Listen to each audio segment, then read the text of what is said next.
Good morning, our students, and welcome to this morning's discussion. Today, we are going to look at a topic called Marshall Edgeworth Index Number. In one of our previous classes, we already had looked at index number in form of introduction. We equally have looked at different measures in the computation of index number. We are making this class particularly to address the concern of a student who reached out to us, pleading that we discuss Marshall Edgeworth Index Number. So this morning we are going to look at in detail Marshall Edgeworth Index Number. First of all, we have to tell you that when we are talking about index number, our interest is for us now to compute the changes that occur in variables over a given period of what of time. And when we are talking about variables, it could be the price of a commodity that changes from year to year or changes at different point in time. And our interest could be to determine the change that occurs in the price of a commodity over a given period of time.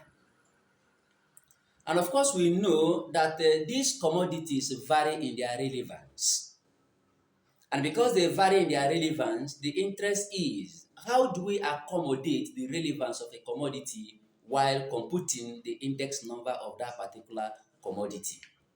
That is the reason why we broadly classify index number into two, what we call the unweighted index number and then weighted index number.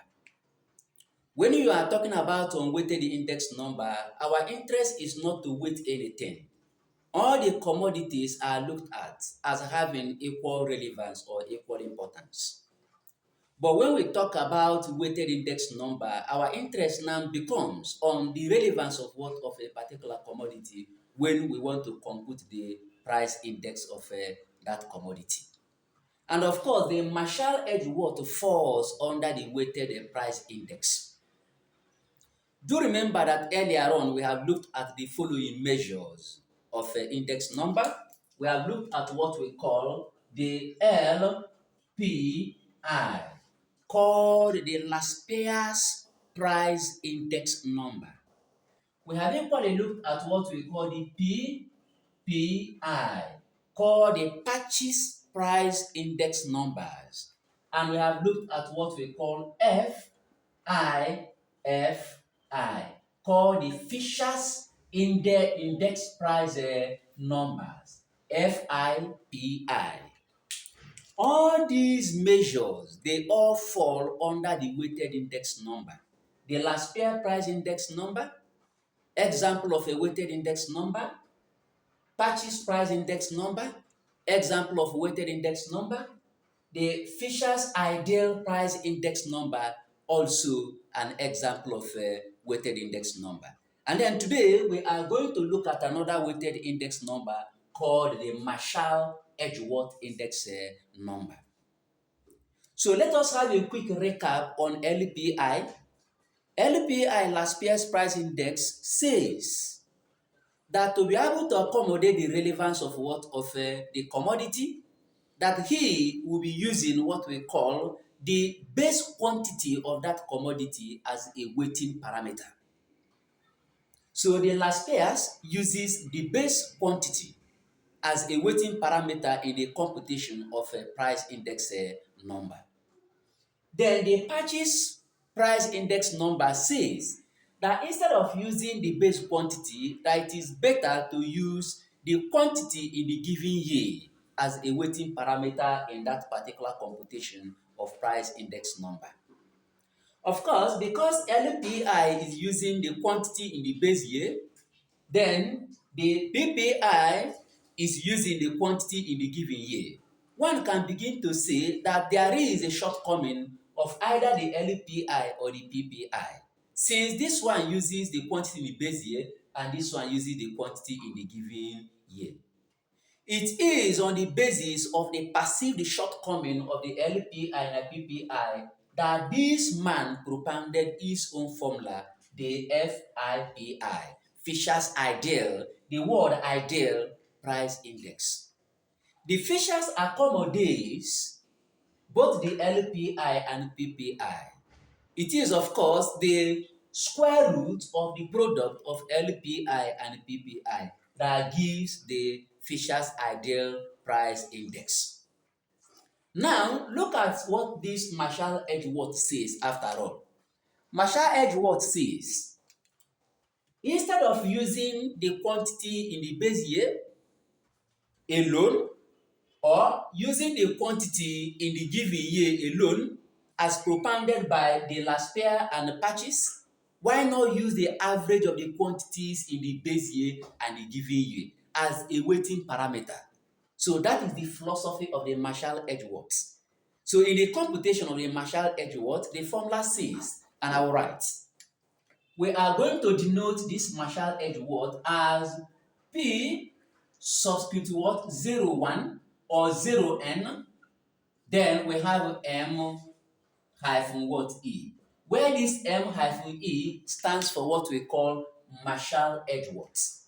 So anywhere you see this symbol in our discussion in this class, we are making reference to Marshall Edgeworth price index.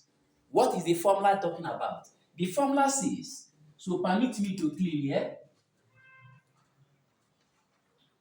The formula says that this is given as sum of P of n multiplied by Q what 0 plus Q what n all over what 2. Then all over summation of P what 0 multiplied by Q0 plus Qn all over 2. All multiplied by 100 over 1. This is the formula for the Marshall Edgeworth price index number. So our concern here is, what does Pn stands for? What does P0 stands for? Pn stands for the price of that commodity in the given year, while P0 stands for the price of the commodity in the base year. For instance, you are comparing the change in the quantity or the change in the price of maybe a particular commodity in the year 2000 and in the year 2025. The year 2025 is taken as the given year, while the year 2000 is taken as the base year. So the price of that commodity in 2000 is what we refer to as price in the base year. And this price in the base year is represented with P subscript 0. And then the price in this 2025 of that particular commodity is what we refer to as price in the given year, denoted by P subscript what n. So here is of course Q0 and here is what Qn. Q0 is talking about the quantity of that particular commodity in that year 2000, and then Qn is talking about the quantity of that commodity in the year 2025, which is the given quantity. So this is the price, this is the formula for the Marshall Edgeworth. However, in the pages of textbook, people used to see a lot of variations of this formula. So our interest this morning is to make our students to see how these variations in this formula also arrive at the same answer. How are we going to show that this varies? Let us now show it. Of course, when we have a formula like this, which somebody can use to compute, this formula can be given this way. Here is my 2 and this 2 is constant. So this constant can actually come outside, and I'm considering only the numerator. If I consider only the numerator, what I'm going to have becomes, that this thing becomes summation of P what n multiplied by, I have Q0 plus what Q what n, close the bracket. As long as this is a multiplication sign, these two, of course, can cover the entire denominator, and I have all over what 2. The sign of this line in mathematics means division. So it is as good as writing divide by. Then I'll come to the denominator. The denominator now becomes summation of P of 0 multiplied by, I have Q of 0 plus Q of n, then all over what 2 for this particular 2. then multiply by this 100/1, multiply by 100 all over 1. We are taught earlier in mathematics that whenever we change division sign into a multiplication sign, the denominator goes up and the numerator comes down. So this equation is going to be, this is given as summation of P of n multiplied by what? Q0 plus Q what? N, close the bracket, all over what? 2 multiplied by. Now I have changed a division sign into multiplication sign. This denominator 2 is going to go up while this numerator will come down. So I have 2 all over. I have summation P of 0, then I have Q of 0 plus Q of what? N multiplied by 100 all over 1. When we look at this, I have 2 here and I have 2 here. So they can cancel out. These 2 will cancel these 2. So what I have here is when these 2 cancel itself is 1, when it cancels these 2 here is 1. So I have this sole numerator multiplying by 1. So this thing becomes sum of what? P of n multiplied by. I have Q0 plus what? Q what? N, close the bracket. Then I have all over. This one will multiply what I have here, and I have summation of P of 0 multiplied by. I have Q of what? 0 plus Q of what? N, close the bracket, all multiplied by 100 all over 1. So you can see a textbook that says that the formula of the Marshall-Edgeworth price index is given as this. You can equally see another textbook talking about the formula of the Marshall-Edgeworth price index now being as this. But the only thing I assure you is, whatever answer you arrive from this is exactly what you are going to arrive at this. Again, there is also a variation of this formula that gives another third formula that one can write as a Marshall-Edgeworth price index. And we want to show that particular third variation. So you permit me to clean the top while we use this second one here, which I have proven. This is the first formula which one can use. This is the second formula which one can use. We want to show the third formula. So permit me to clean the top.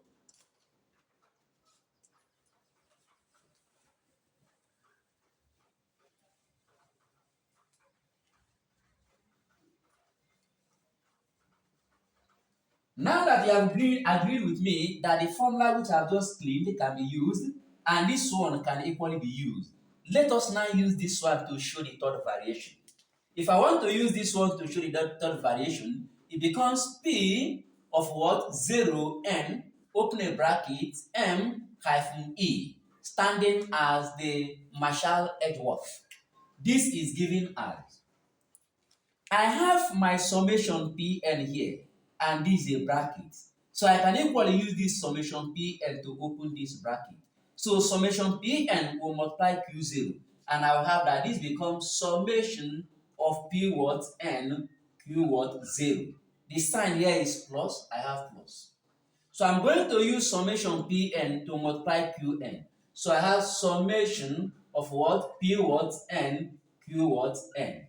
I am done using summation of Pn to open this bracket. I will now say all over. I will now come to the denominator.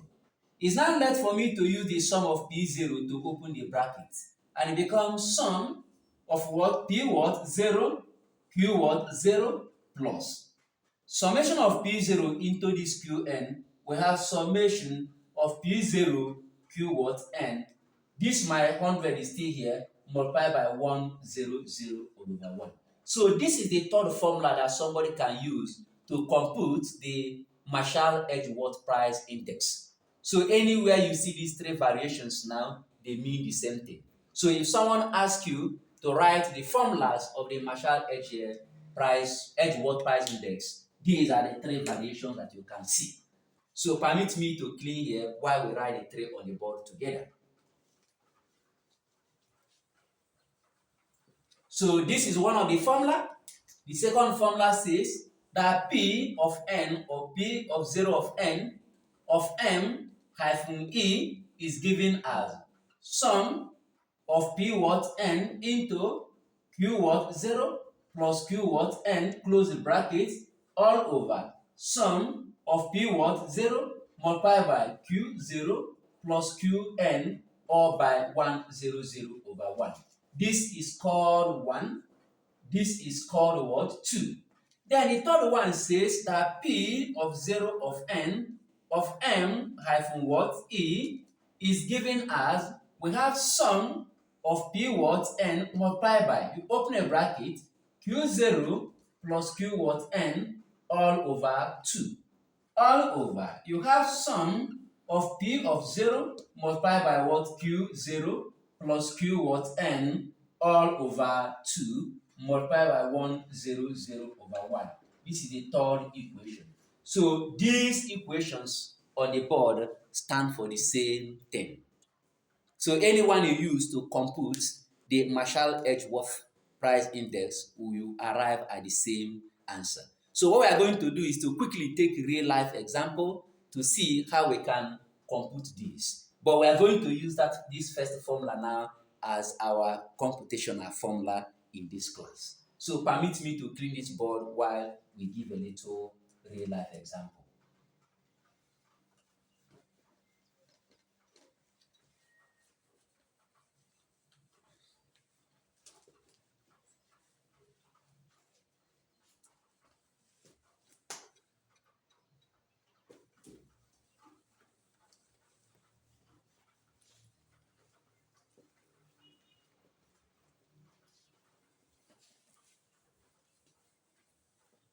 Look at our example this way. This example says that we have 4 commodities, and these 4 commodities are represented with the letters of alphabet A, B, C, and D. Then the comparison is between the years 2000 and 2004. So I have 2000, and then I have 2004. Okay? This is 2000 and this is 2004. And then the items we have is what? We have commodity A, we have commodity B, we have commodity C, and we have commodity what? D. They are the items which we have. And the price of these items we have what we call P0, Q0. What we call Pn, what we call Q what n. What we mean by Pn here, so we have our A here, our B, our C, and our D. What we mean by P0 here is the price of this item A in 2000. Q0 means the quantity of this item A in the year 2000. Pn is the price of this item A in 2004, and Qn means the quantity of this item A in 2004. And then the values they gave us are 4, 7, 10, and 11. Here we have what? 2. Here we have what? 3. Here we have 3. Here we have what? 4. Here we have what? 5.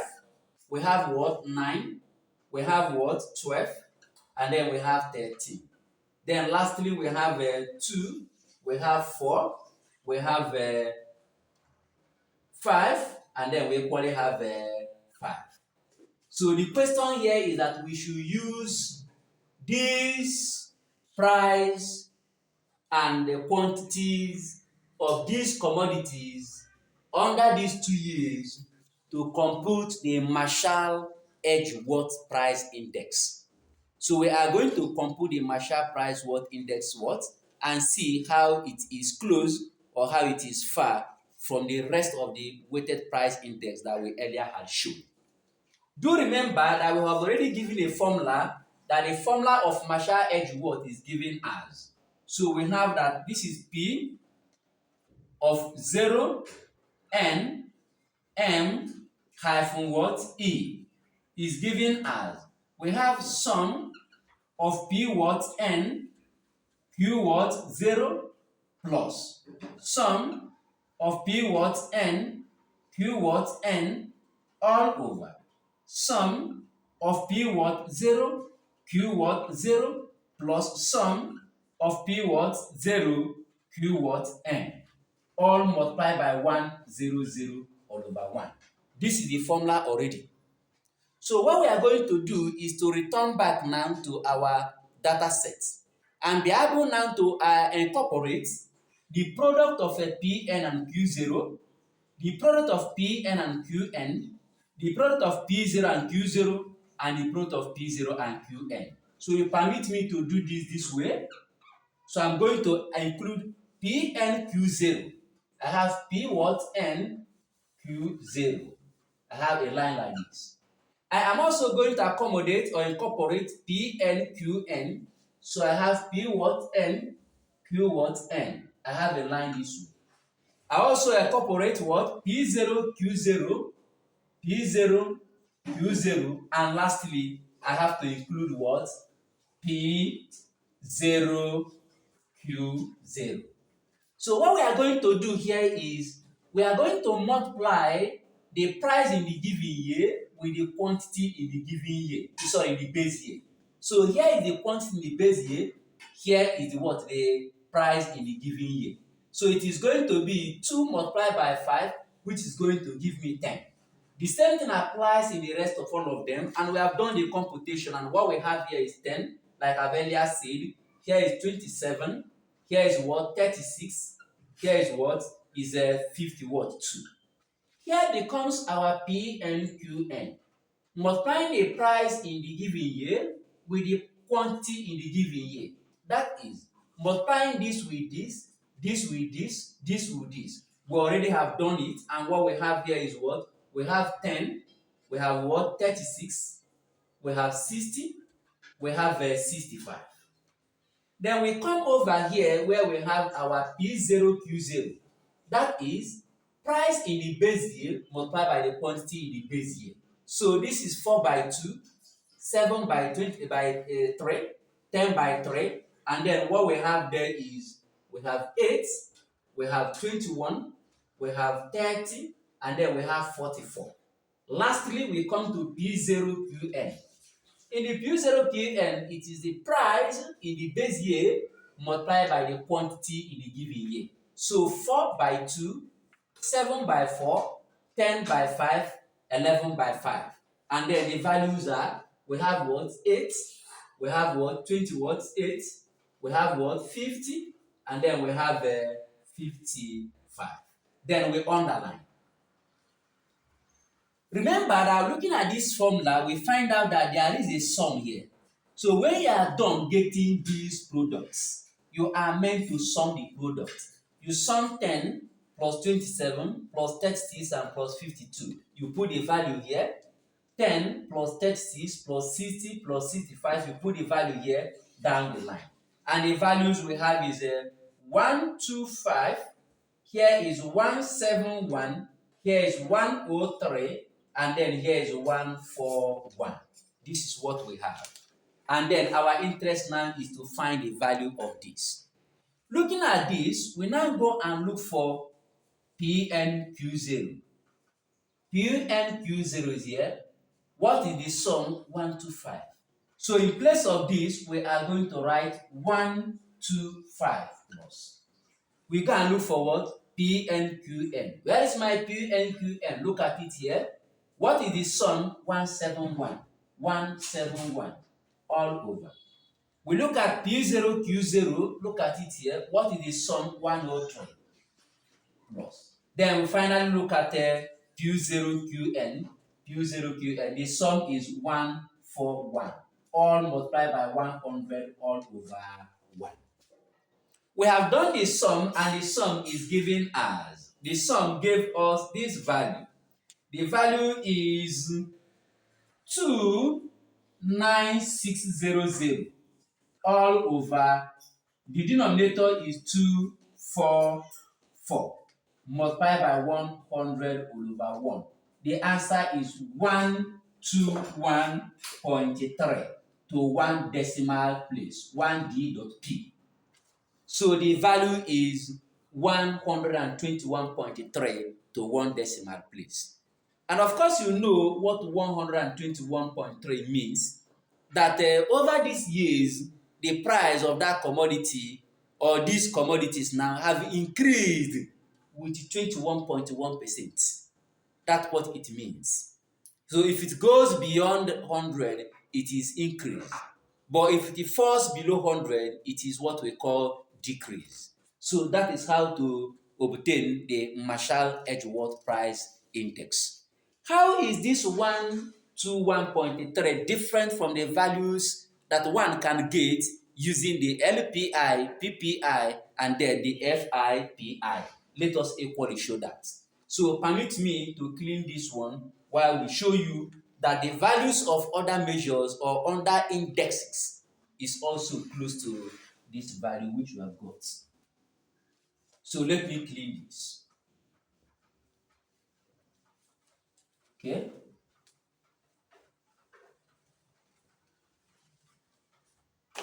Now the formula for the LPI, the formula for LPI is given as this. Formula for LPI, LPI.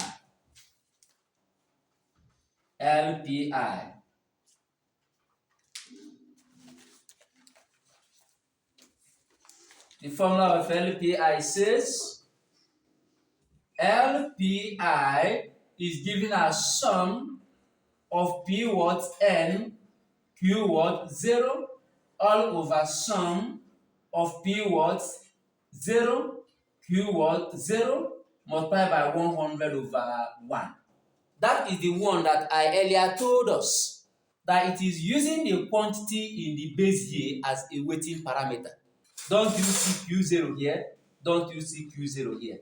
Therefore, the value is going to be, let us look for PNQ0. PNQ0 is 125. So we have 125 all over P0Q0, P0Q0, 103 multiplied by 100 over 1. This will give us, when this multiplied by this, we have 12500 all over 103. And the quotient, that is 12500 divided by 103, the answer is 121.2770. This is equally approximately 121.3 to 1 decimal place, which arrives at the value which we had earlier when we computed for the Marshall Edgeworth Price Index. So this is how to obtain the LPI, making use of this formula. So you permit me to clean this one while we show that of a PPI, called the Purchase Price Index number.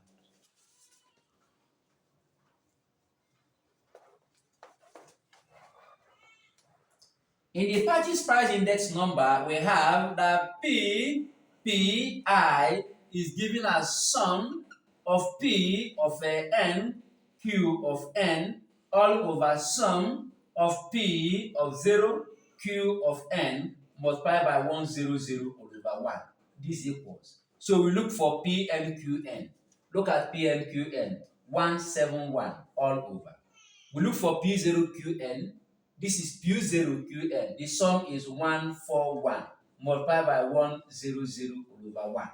This will give us 17100 all over 141.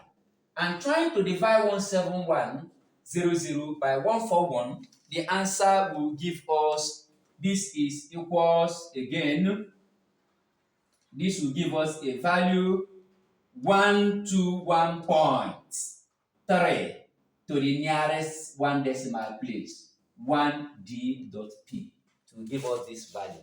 So we now see that using all these measures, the LPI, the PPI, the FIPI, and then the Marshall Edgeworth, one will always arrive at the same value. So we have just taken our time today to show us the 3 major variations on the formula of the Marshall Edgeworth Price Index, all of which arrive at the same answer. So, like we earlier said, we already have had a class on index number. We had a elaborate introductory class on index number, which we refer to our audience to watch if they have not. We equally have had a class on the computation of index numbers. It's also there that we refer you to go and equally watch. Today, we dedicated this class to one of our students who reached out to us asking us to discuss something on Marshall Edgeworth Price Index in relation with other price indexes, weighted price indexes that we already have looked at.